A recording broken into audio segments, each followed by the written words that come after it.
மகர ராசி அல்லது மகர லக்னம் சார்ந்த நபர்களுக்கு இவ்வளோ நாளாக பழைய பிரச்சனை, பழைய பஞ்சாயத்து, பழைய கேஸு, பழைய செட்டில்மெண்ட்டு, பழைய ஹெல்த் இஷ்யூ மறுபடியும் வர்றது. நிறைய பேருக்கு நண்பர்களால் பிரச்சனை, எடக்கு முடக்கா பேசுறது, இந்த மாதிரிலாம் நடந்துட்டுருக்கும். ஆனால் இப்போ அது சரியாகும். இப்போ அது செட் ஆகிடும். பல ப்ரெஷர் வந்து ஃபஸ்ட்டு நிவர்த்தி ஆகும். ஏன் ப்ரெஷர் நிவர்த்தி ஆகும்னா, குரு வக்ரமாக இருக்கிற குரு கொஞ்சம் பிரச்சனையை ஜாஸ்தியாக பண்ணுவார். இப்போ குரு வந்து வக்ர நிவர்த்தி அடைந்துட்டார் அப்படிங்கிறது ஒரு நன்மையான பலன். தெய்வ அனுகிரகம் ரொம்ப அற்புதமாக இருக்க போகிறது. ஏன்னா பொதுவாகவே இந்த குரு பார்வை என்ன பண்ணுறாருன்னா, உங்களுக்கு குடும்பஸ்தானத்துக்கு பார்வை கொடுக்குறாரு.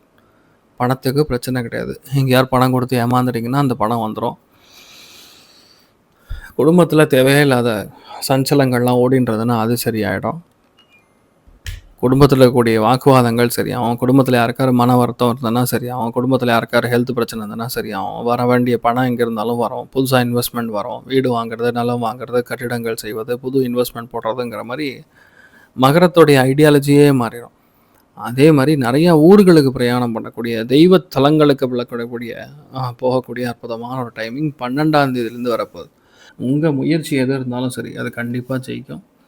மன ரீதியாக இருக்கக்கூடிய பாதிப்புகள் நிவர்த்தியாகும். முயற்சி ஸ்தானம் ரொம்ப நல்லா இருக்கனால நிறைய பேருக்கு இந்த வண்டி வாகன யோகம்னு சொல்லுவோம். வண்டி நீங்கள் வாங்கக்கூடிய பிராப்தம் இருக்குது. திடீர் வருமானம் ஏற்படும். எதுவாக இருந்தாலும் பிளான் பண்ண மாதிரி நடக்கக்கூடிய அற்புதமான டைமிங். மனசு பெரிய மனசாக நீங்கள் மாறும். அதுதான் விஷயமே. அதனால் உங்களுக்கு என்ன ஓடுமோ அது நடக்கும். தைரியமாக பல காரியங்களை முடிக்க முடிய ஒரு பிராப்தம் இருக்குது. பிளான் பண்ணால் அதை ஜெயிக்கக்கூடிய பிராப்தம் இருக்குது. அற்புதமாக இந்த வாரத்தை நீங்கள் என்ஜாய் பண்ணக்கூடிய ஒரு ஸ்தானம்னு சொல்லலாம். ஒரே விஷயந்தான், கணபதி வழிபாடு. கணபதியை பிடிச்சுட்டா போகிறோம். என்ன வேணுமோ அது நடக்கக்கூடிய ஸ்தானம் இருக்குது. மனசில் தைரியமும் தன்னம்பிக்கையும் நல்லா அபிவிருத்தி அடையக்கூடிய ஸ்தானம். பேச்சு எதுவாக இருந்தாலும் கடக்க முடக்கன்று இருந்தாலும் அது உங்களுக்கு சாதகமாக தான் முடியும். அதனால் நீங்கள் பயப்பட வேண்டிய அவசியம் கிடையாது.